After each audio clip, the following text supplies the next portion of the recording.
Mind Bend. Non-ordinary and extraordinary states of consciousness for Mind Bend Creative. So when I mentioned to you non-ordinary and extraordinary states of consciousness as the sort of tagline for the podcast, what came to your consciousness? Yeah, I mean, what's front and center for me at this stage is my program Muscle Fluency, which is about being able to feel, activate, and integrate all the musculature in the body. So, we met in the context of a psychedelics conference, so that's obviously more front of mind, but I like how you had it more expansive as just non-ordinary and extraordinary. So I was thinking about that. I was just thinking about different states of mind I am that are not necessarily induced by a substance, and but more kind of induced by modes of attention. So that's what I was thinking of. I was like, yeah, I kind of get into like these flow states, and that are definitely not ordinary and definitely extraordinary.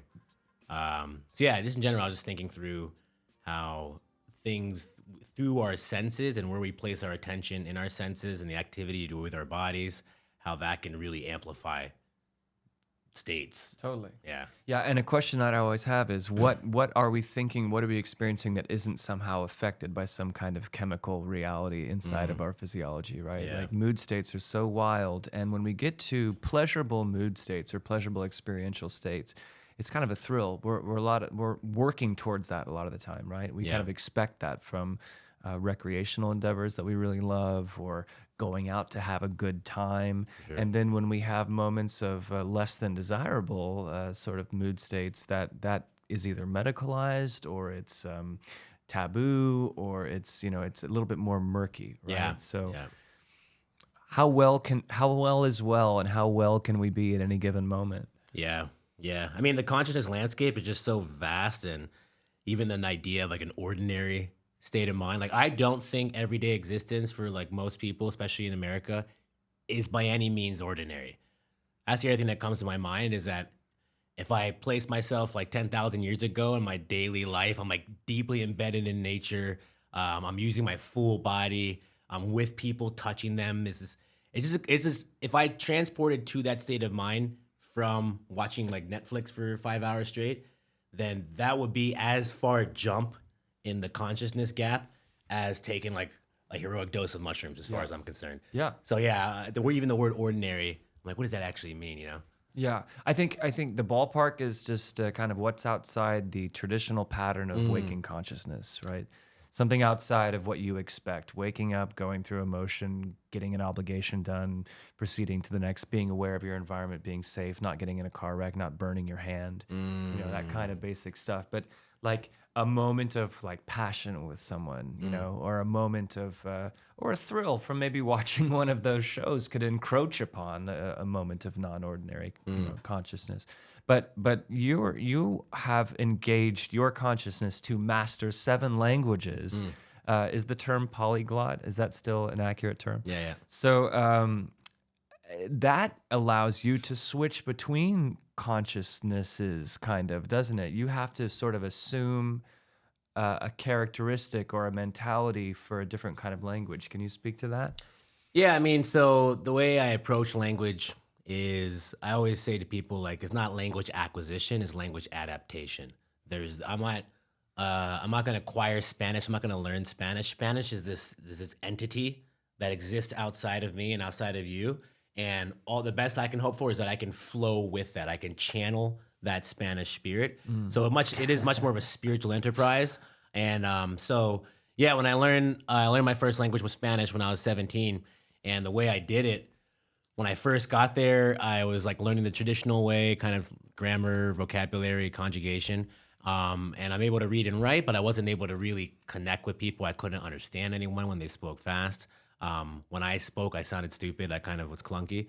And then I had this breakthrough finally when I was like, you know what? I don't care about grammar. I don't care about vocab. Let me just try to sound exactly the same as these Mexicans here. I was in Mexico. Let me try to move my body the same way they do. Let me try to move my face the same way they do, right? So I would like get into character, observe every single detail, and just keep mimicking it, keep imitating it as much as I could. Just for the joy of it, just to sound more like, if I'm at a restaurant, I'm not going to be like, tiene más guacamole, por favor? I'd be like, tiene más guacamole, por favor. Like I would like just kind of like really, really own it and sell it. So I was enjoying it. And then after like a couple of weeks of that, there was like a shift in my consciousness where all of a sudden I'm able to understand everyone. All of a sudden when I'm speaking, it was like a second entity was speaking through me, and I'm just like standing in awe of it. So that is the approach.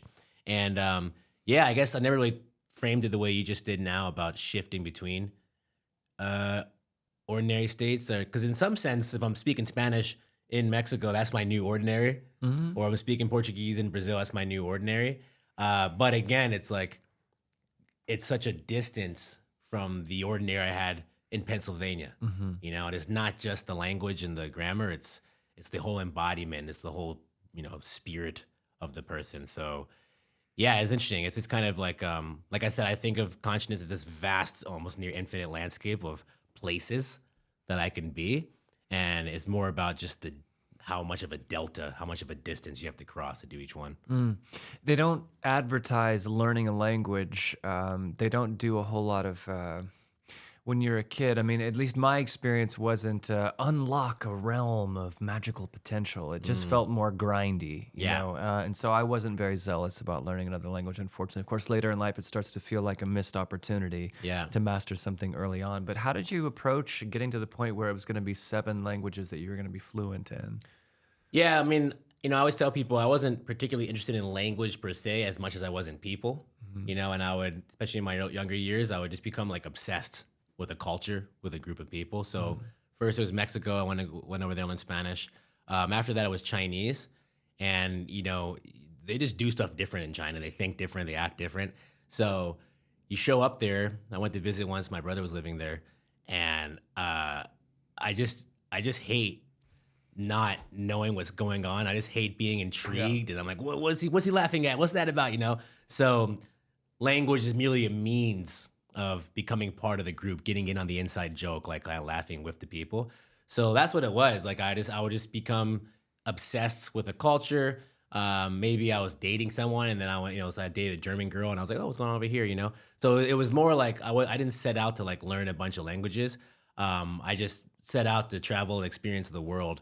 And then I wanted to truly experience a people and a culture. And then, of course, language was a necessity for that. How did you have the opportunity to travel the world? Yeah, so I graduated university, and before I graduated, I became obsessed with Brazil. And then I was like, I mean, there's 2 choices. Either I go now or I go later, but I might die before later. So like, I gotta go. I need to know what's happening with these people. So I was just obsessed. I wanted to learn Brazilian jiu-jitsu, Brazilian music, and Brazilian Portuguese. So I saved up a bunch of money just working random odd jobs my last year of college, and then just went. I also went as a way to prove to myself that I can thrive someplace absent structure like school or anything else. It was right after school, right? It was right after university. So all my friends at university were like, you know, going to grad school, going to medical school, getting jobs at like things, and they're like, oh, what's he doing? He's going to Brazil. And this is before the movie Rio came out, and people are like, oh, Brazil. And like everyone's kind of like, you're going to Brazil, you're gonna get kidnapped, you know, and like, you know. So I went, and then it was best time of my life, very transformative. And in that period of time is when I came up with the idea for the MIG method for my language program. So while you were in the process of mimicking a new personality type, a new language, a new vibe. Yeah, really what it was, the kind of kindling for the inspiration was I was learning Brazilian jiu-jitsu, Brazilian music, and Brazilian Portuguese. I remember I always say that, like, why are you going? To learn Brazilian music, Brazilian jiu-jitsu, and Brazilian Portuguese. That's why I'm here.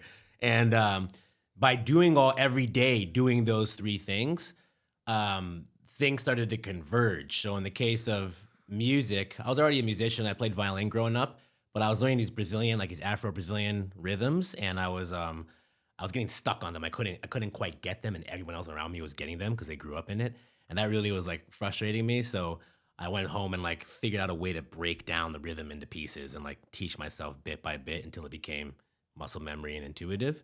Meanwhile, in jiu-jitsu, there's these different things you're doing, again, with muscle embodiment. You're learning these moves. You're grappling with people in a free environment.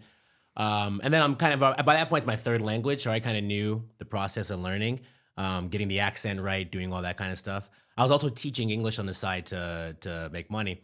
And all those things kind of converged one day when I realized I'm like, these people are struggling with English. Most people struggle with language because they can't get the pronunciation. And I'm trying to get them to get the pronunciation. And then it has clicked. I'm like, oh, wait, the same process that I'm engaging in to learn these Brazilian drums or to learn this Brazilian jiu-jitsu, this motor learning process that I'm engaging in, I can do the exact same thing for the mouth. It's just another motor unit. So if you learn piano, you're just exactly motor mouth.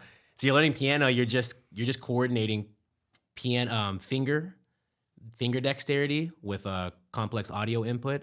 Speech is just tongue and lip dexterity with audio input. That make sense? No. Audio input meaning just information that's coming at you that you hear. Exactly. Right now I'm processing your voice. Yeah. So that's audio input. And so we take it for granted, but you're doing a lot of super complex shit right now with your tongue. Like you're like your tongue's going like this, and you're making, the difference between a t and a d. Yeah. You can hear that. Yeah. But what's the difference? It's literally like a microsecond timing of my vocalization. Yeah. T, d. Yeah. Exact same tongue. So that audio input and subtlety of hearing is combined with an even more complex motor coordination. So that's what I mean. You're coordinating motor movement with audio input. Mm-hmm.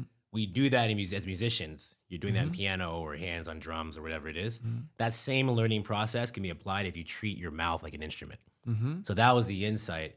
And then I turned that into an online business so that I can fund more of my travels. You came back and you're like, this is going to be my business. Yeah. Mimic Method is my brand. Yeah. I mean, at the time I was, it was like, all I wanted to do was just keep traveling. So I wanted a way to like fund my travels. So then I had already had like kind of ambitions to do an online business. This is like 2010, and like that was kind of coming up. So I figured out how to kind of create the teaching experience. Like I came up with the teaching experience while I was in Brazil. Like when I had the idea, it was like a eureka moment. I was like on the bus with these drums, and I was like, holy shit. And then like I like ran out, was like scribbling stuff, went out into the street and started getting like random Brazilians off the street and like trying my technique with them. And it's a musical technique, so I was teaching them how to sing songs with a perfect accent without them knowing what the words were. I would just teach them each movement of the syllable. A stranger off the bus in the street, you weren't going to teach him a song? Yeah. Brazilians are super open, so like they're down for whatever. But like, yeah, I just grabbed like, hey, excuse me, blah, blah, blah. Like, hey, I'm doing this thing. Can I try it out with you? They're like, okay. And then like 15 minutes later, we're all like clapping and singing in the street. And I had them singing You Are My Sunshine in English. So they're like, you are my sunshine, my only sunshine. And but I broke it down each syllable like you are my. And then I did this rhythm thing. You are my, until it got muscle memory. And then like 10 minutes into it, they're all like just like singing perfect English accent. They have no idea what they're saying. And then at one point, someone's like, you are my sunshine. You are my sunshine. And there you go. It's like, when people learn with like words and like letters, they get this kind of bastardized version of the language. But when you go straight to the source of movement and sound, you can get people to produce these things very intuitively. And then once they can mimic, then you can enter in and start to shift your consciousness. You know what I'm saying? But you need to enter into the physical realm in order for you to get access to the spiritual. Yeah. Because the body facilitates the spiritual. Everything's in the body. Yeah. The metaphor I use is that like, we're just radio antennas that are vibrating at a certain frequency, but you need to tune your antenna to that frequency. Yeah. I had my first vocal lesson ever nice. as a singer last week. Oh, cool. I've been screaming in rock and roll bands for a long time and yelping and squawking, but I'd never actually had any kind of formal training beyond like choir in high school, Yeah. So it was interesting to go to a class with an opera singer. Oh, wow. And she just kind of helped me sort of like hold the body differently and feel the mouth and the tongue and the teeth and like just kind of, and identifying like parts of songs that I've written where I could focus and sort of do something with a little bit of understanding. Yeah. Because it's usually just kind of a wild card deal. Yeah, like you just I'm gonna sing, and it's just whatever's gonna happen happens. But maybe I tried to learn guitar. I've never actually officially learned guitar. I've been playing for a long time, but don't know any of the scales or any of the structure or anything.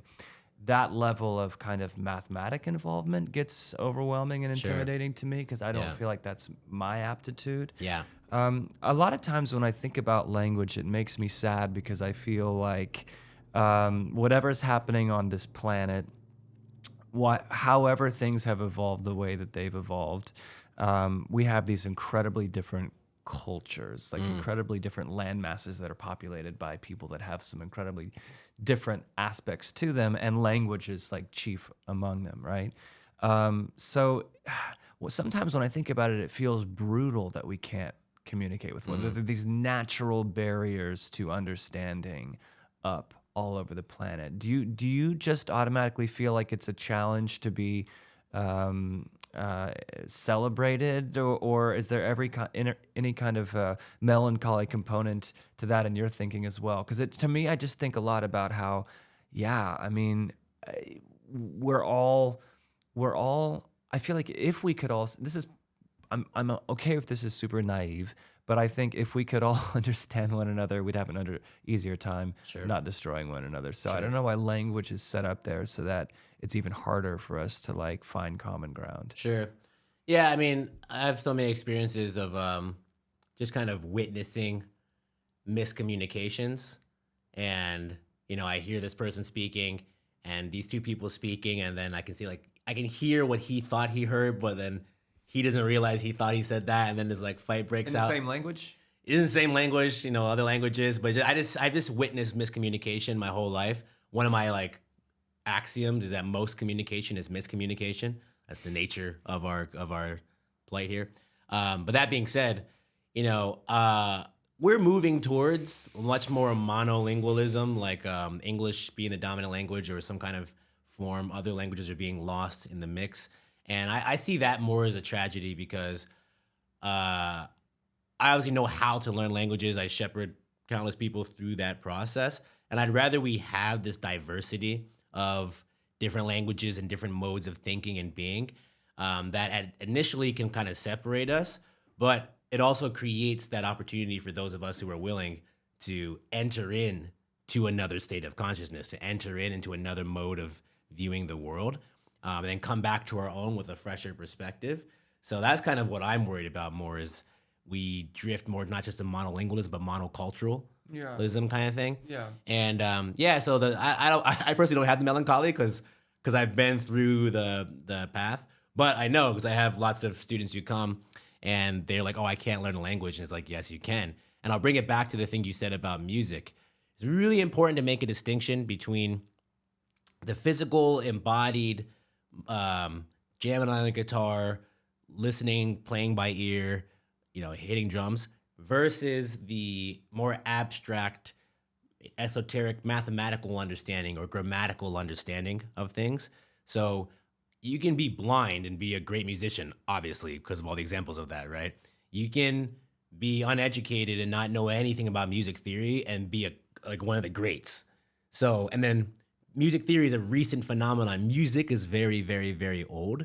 So in this culture, we tend to conflate written language and what we're doing right here. We conflate knowledge of scales versus like feeling the vibe and jamming. Mm-hmm. And as a result, people who are much more actually embodied, intuitive, and would learn better in these, they already have that kind of empathic, imitative spirit, but they don't have like the rigid academic kind of thinking. They've been misled into thinking that they're not good at language, they're not good at music. Does that make sense? Yes. So yeah, it's just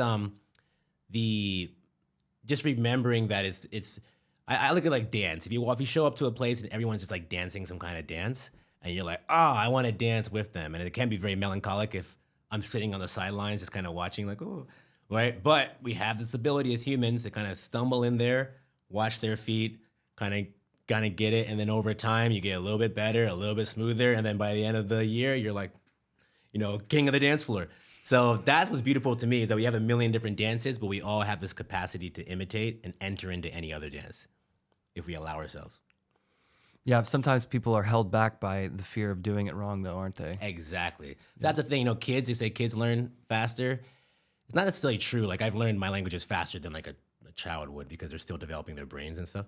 But what kids really have as one of their main advantages is they don't have any ego yet, right? So like, define ego for me right now and for the audience in your mind when you say it in that context. Yeah. Because there's a lot of talk about ego in this space. Sure. Okay. Yeah. So in this particular context, I'm referring to an identification with a social role, right? So I'm like, I am Idahosa, I am the language teacher, right? And then if I show up in a different context where that role doesn't fit or that role's questioned, some other guy comes in speaking 8 languages, and I'm kind of like, Whereas when you're a kid, you haven't formed that social identity, or you haven't co-identified with it so strongly. So in any context, we have a role we play. Right now, I'm speaker. Right now, you're listener. You're interviewer. And I think of the ego identification with the archetype, with the persona. We kind of find our niche, all of us, where we can kind of like stay low or be liked, or at least not be hated. And if you identify too strongly with it, then it inhibits you from expanding into other personas. It sounded like in your definition of ego just now, there was an intrinsic component that was, it was dependent upon a social context. So the ego in that definition didn't really exist without there being the appraisal of the ego by other entities. Like, isn't that what the social aspect meant? Yeah, good question. I'd say like it's hard for me to fathom self-conceptualization Without a reference point and somebody without else. social. Yeah. Yeah, I mean, unless you're born with wolves, you still have wolves. You know what I mean? Like there's no human who's born outside of a social context, otherwise they die. Yeah. So yeah, like it's an internal personal experience, but when you think of the I, I'm thinking myself as separate from the other. It's my separation from the other. Well, and that's one of the things that's always talked about when in the conversation about psychedelics and psychedelic usage. And one of the revelations that people seem to be having is the interconnectedness and the unified field and the sort of non-separative reality that is really going on behind the egoic delusion or whatever. But even so, like the notion of ego as we understand it is still dependent on those reference points in others. It's just that maybe it's not different from the others. Maybe it's the same as the others. Yeah, that's why I like to add the term identification with. Like you need to have an ego. You need to have a sense of self. Yeah. Otherwise, you're just like this floating whatever. And but the idea then is that okay, I'm a respected person in my field, and now I'm in a completely different field where I suck. I don't know any Spanish. I don't know any French, right? And I'm now the idiot. Like I can speak intelligently, and people are like, oh, he says smart things. And then I go to a foreign country, and I'm like, hola, pepe, and they're like, this guy's a dummy, right? So if I identify too strongly with the persona of, smart person, for example, then I won't allow myself to enter into the role of something that risks that identity. So it's all about there's me, there's something entity that's me, part of a larger unified consciousness, and then I'm like grabbing onto this form for this moment in time, and I need to grab onto it firmly enough to get the job done in the context I'm in, but I also need to let go of it so I can like glide on and connect. Today I'm a father, tomorrow I'm a teacher, the next day I'm a son. It's all these different identities that we have to be able to kind of let flow in and out. Why do you think a human being would choose to be and act in a kind and empathetic manner versus a unkind and unempathetic manner? What's the incentive to make a decision that's potentially not as immediately gratifying in a violent way and more higher-minded and thoughtful? What incentivizes kindness? What incentivizes empathy in our human nature, do you think? Well, yeah, I mean, I think it is this duality between the self and the other, like as intrinsic to our biology, that you have to self-preserve while still, you're part of a social context. You have children. You have to be able to think allocentrically instead of egocentrically. So we just have both systems. We need both systems, and if you're in a scarcity scenario, or if your ego is threatened, if your identity is threatened, then you become more egocentric. Your attention starts to concentrate and become self-conscious, and you're kind of like, oh, there's something in my teeth. How do I look? Like, no, you can't have this. So it just becomes that.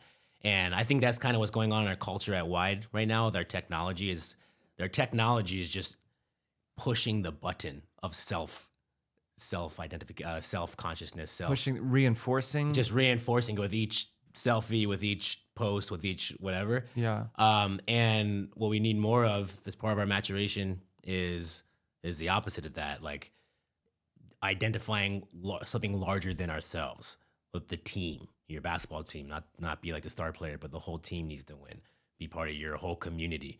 And that is the long-term play. That is how you serve yourself the best.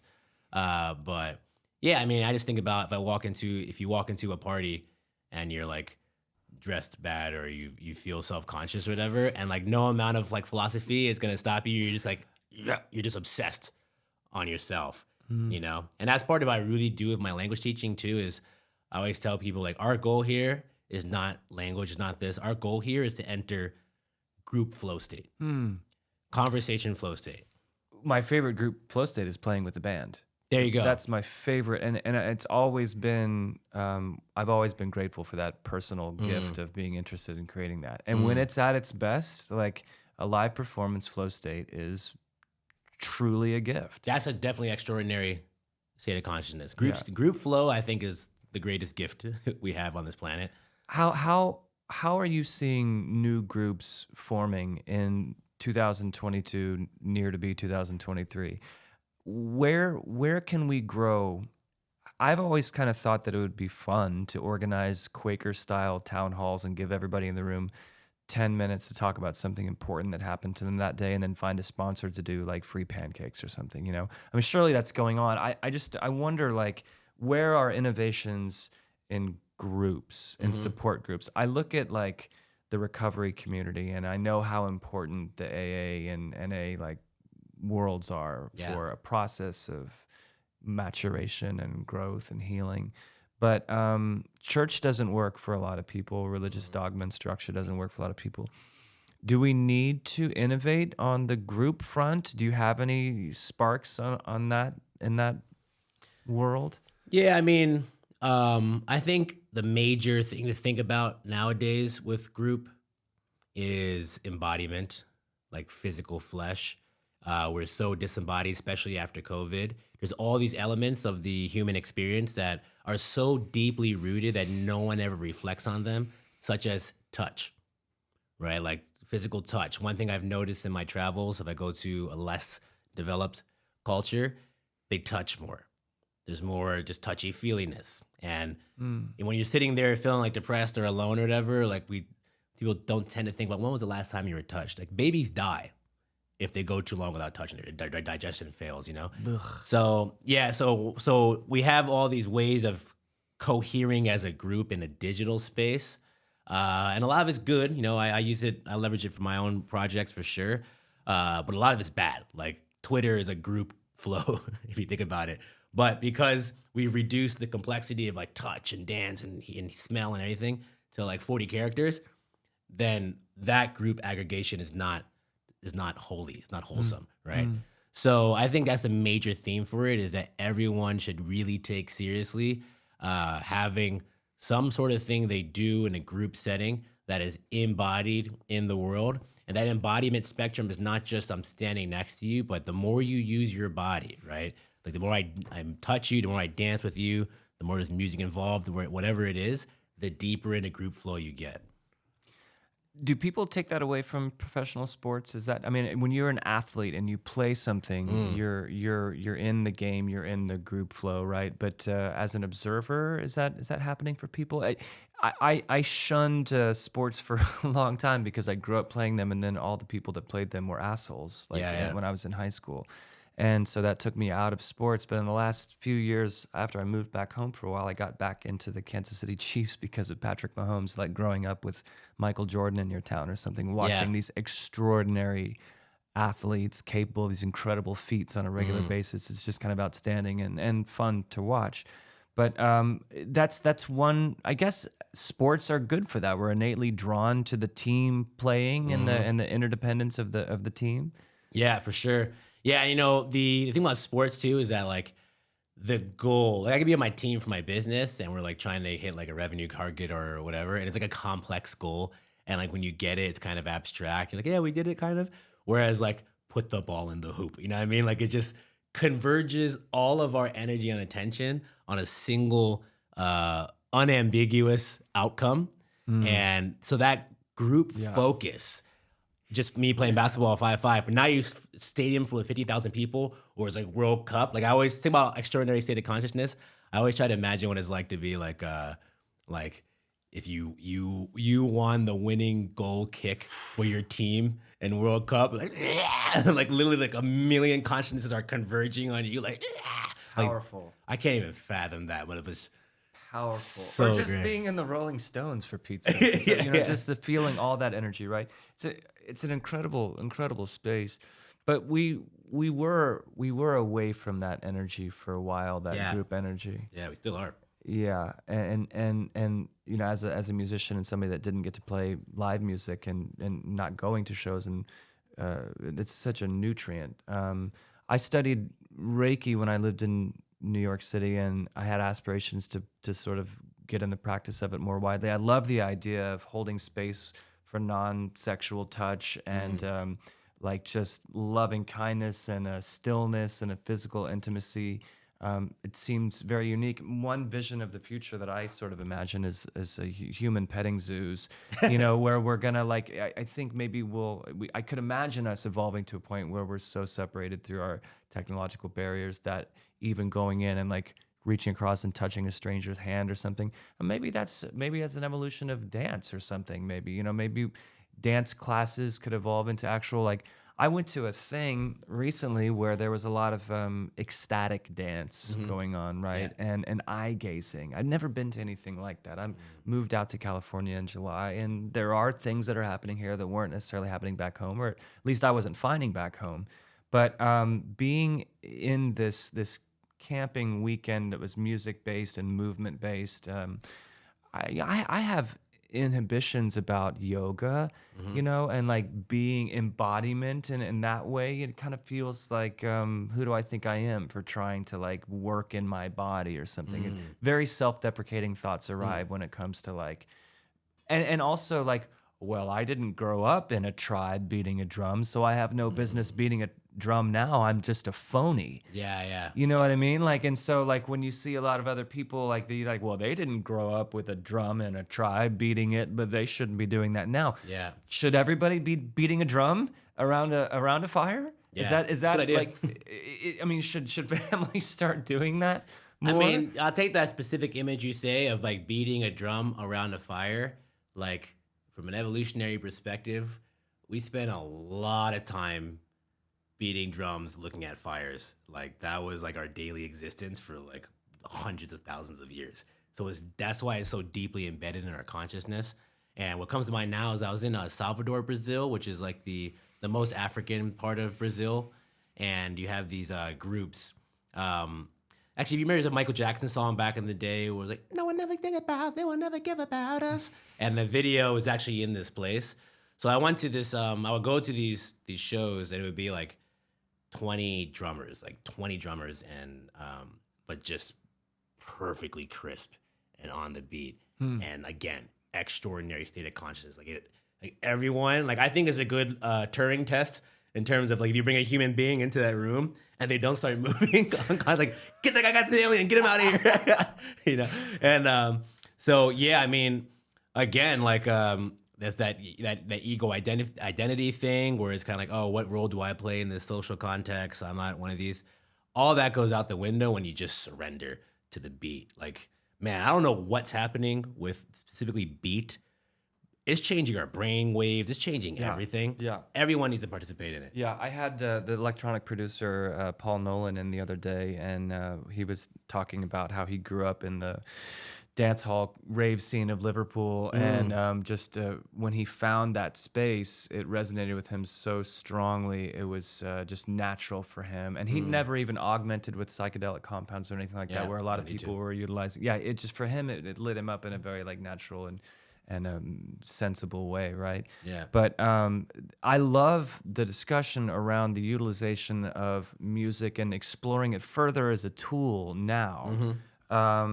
You hear about like the sound baths, you experience that, or the immersive sound. Like sound is a very, very powerful thing, whether they're torturing prisoners at Guantanamo Bay or they're engineering police sirens to clear the streets faster, or it's Baby Einstein or whatever, some kind of classical music for a young brain, whatever. it's powerful stuff. And I think we're kind of early on still in our understanding of sonics and how that can, change the shape of water molecules or whatever, right? So music is such a treasure, and it's a nonverbal. It can be, if it's not sung, it can be a nonverbal language or just a tone that resonates. Speak to me a little bit about experiences you've had with nonverbal communication. Just what sticks out for you, like a moment of whether it's clairvoyance or telepathy or just understanding. Tell me about some profound moments you've had with nonverbal communication. Sure, yeah. I mean, in my language program, we teach a lot of nonverbal communication. We have a program called Facial Fluency where I teach you how to move every single muscle in your face, and then how to read at other people, and then how to... How many muscles are there in the face? I don't know the number, but I got them all mapped out. I don't know, like 50 or something. And but yeah, like each of those movements has an effect. Like I can tell a story using just my face, and yeah, so that, and then of course with the body and everything, brings back to a thought I had earlier about the kind of melancholy of walking into a place they speak a different language.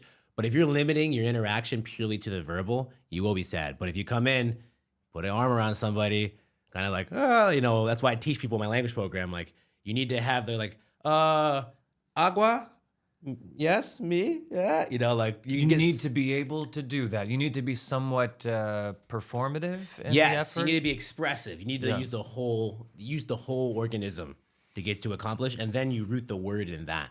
So it's mostly nonverbal. Actually, every year of my life, I care less and less about like the words that I or anyone else are saying, and more about the feeling, the energy, the embodiment, the vibe, everything behind it. So yeah, in terms of like experiences I've had, I mean, all my important experiences in life fundamentally are from these nonverbal aspects. I'll share one actually comes to mind. I remember a couple of years ago, I was very low state, lonely, kind of depressed. I forgot what was going on in my life, but I remember I hadn't really interacted with people. I was talking to friends on the phone, really good friends, having really good conversations, but not really feeling whole. And then I went to go visit my friend in New York who's an introvert, doesn't talk that much. And I remember just sitting next to him on the couch while we were both reading our own separate books. And then for the first time in like months, just feeling like, and then I realized like, wow, I just needed to sit next to a friend. Like this, whatever's happening right here, this nonverbal just presence is worth like 1,000 hours of Skype calls, like this is...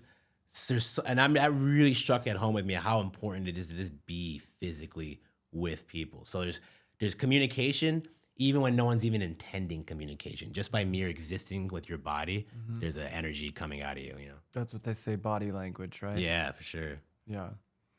Yeah. Do you think that we're evolving towards a telepathic ability? Do you think that's a latent thing? Has there been enough to indicate to you that we can read thoughts, that everybody can get to that point? Is that a natural thing that's coming down the pike?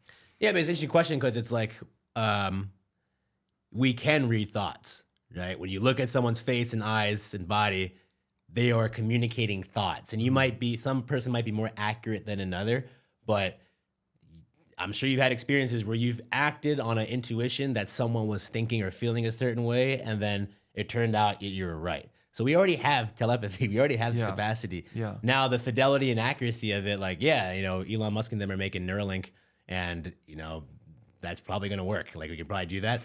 I don't want to be involved. I'm not sure what that's going to be. Yeah.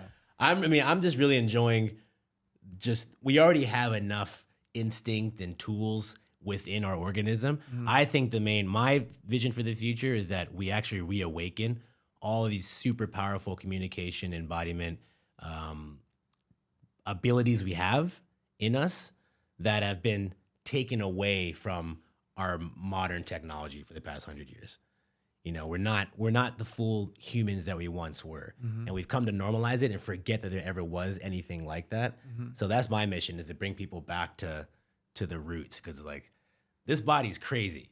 When you can really activate it, your voice, your hands, when you fully activate all your like latent abilities, then you'll never want to look at a computer again. Knowing that this body's so crazy and being compelled to explore it all the time and to work with it with mimic method or anything else, like what's the incentive to push the envelope of your experience through utilizing a psychedelic compound?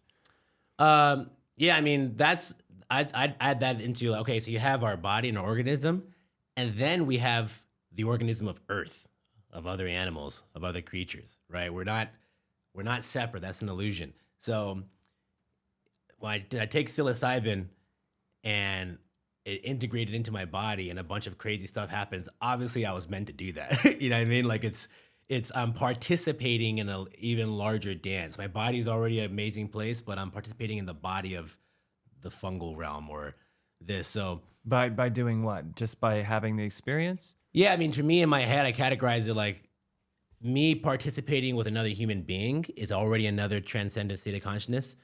It's not that different from me participating with this mushroom. You know, it's another organism that I'm integrating into myself, and we're having a conversation of some sort. You know, so I don't think as glorious as your body and your psychology is, that's not the end all be all. You need to expand beyond that, because that itself, my body and my mind is itself part of a larger picture in which I include all the psychedelics. So I don't feel like I guess I'm trying to say is that the framing is that I'm doing something extra, but again, I see it more as a returning to a wholeness that was once lost. The wholeness that was once lost is an understanding, an insight that's muffled. More that like the integrating my body with the other organisms on this earth, including those that are psychoactive. You see what I'm saying? Like, Yeah. like we've Well, been food will make you feel a certain way. Food makes you feel a way. Take a ginger shot, and that's a very like Yeah. emotional, physiological experience. But a Yeah. psychoactive substance is another level of that. Well, I think we've normalized our. I want to say by ordinary. Like we think it's ordinary to have like 100 grams of sugar in our blood all day. But like again, if I got my ancestor and then gave him the modern diet, he would be like, "Rah!" He'd be high. Yeah. He'd be high as fuck. Yeah. You know what I'm saying? So like, and then we take whatever he was smoking and we're like, "Rah!" And he's like, yeah. And then like, oh, that guy's doing some crazy stuff. It's like, oh, are we doing the crazy stuff? It's just Yeah. another place of consciousness. So that's what I'm saying. It's more like we should, I don't know, I'm not sure if I'm making myself clear, but it's a different category compared to other things, but I feel like this culture has kind of insulated us from those other states of consciousness that we should already have been participating in. Yeah. Yeah. How do you view food? Do you make your own meals? Do you prioritize preparing your own food, or do you have strict dietary restrictions for any particular reason? I go through phases. Food's still my final battle in terms of I have like a sweet tooth, so when I'm fasted, I'll do fasting every once in a while. When I'm fasted or I don't have most of the food produced by our industry inside my body, I feel like I'm returning to a much more natural state.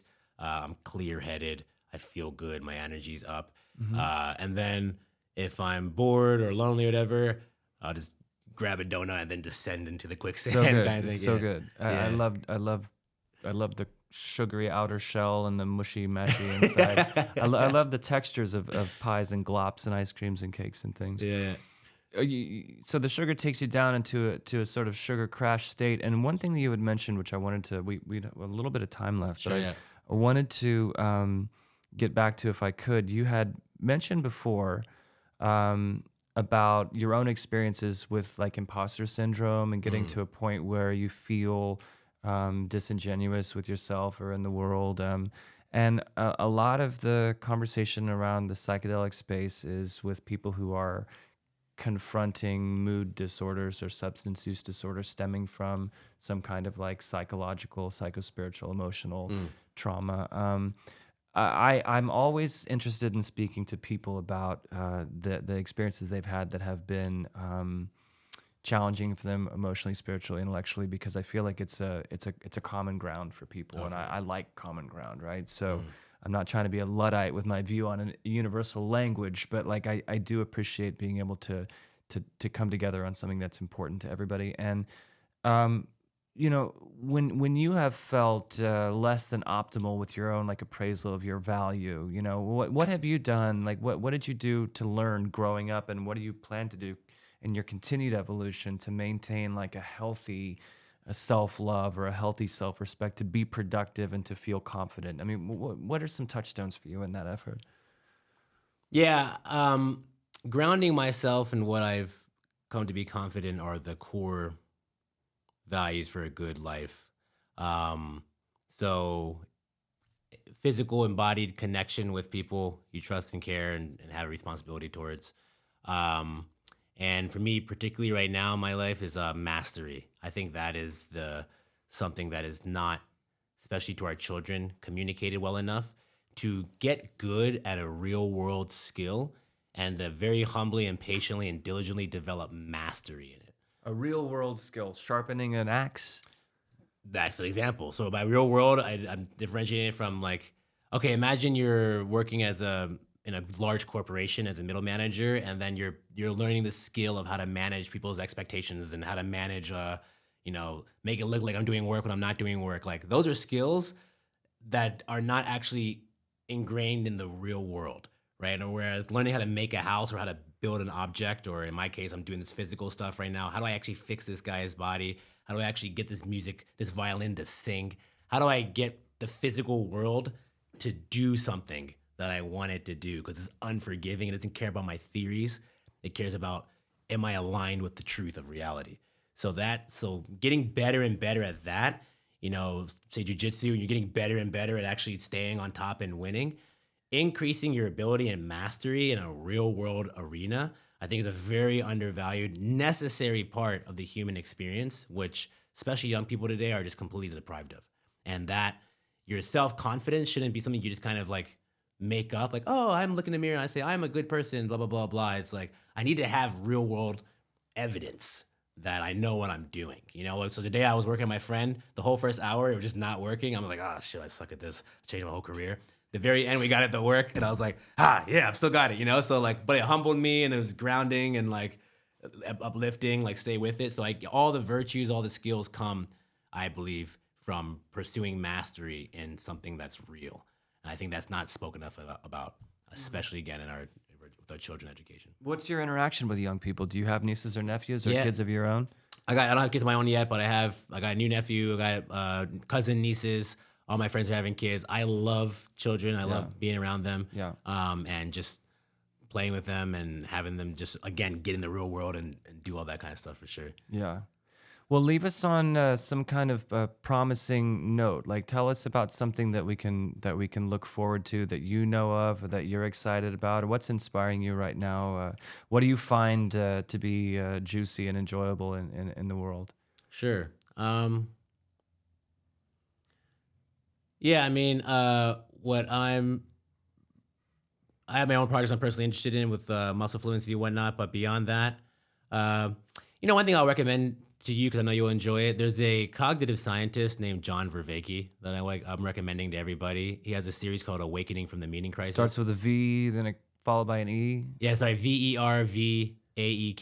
Okay. And I think his ideas are very powerful. They're taking expansion right now, so check him out on YouTube for free. He talks a lot about cognition in the mind and the body, so I've been obsessing over his material a lot recently, and whenever I recommend it to people who are also into like intellectual conversations, they all unanimously are excited about it. I feel like everybody has when I was a kid, the Saturday Night Live sketch was Deep Thoughts with Jack Handy, and sort of ever since then I always sort of felt embarrassed about the desire to have anything that can be described as a deep thought. But I do think that it makes sense to try to carve out time to dig into a little bit, and that's the sort of safe container that I'm trying to create with this, just to go over consciousness and all of its many colors, right? For sure, yeah. Idahosa, thank you for taking the time and speaking with me today. Cheers. We'll do it again. Take care.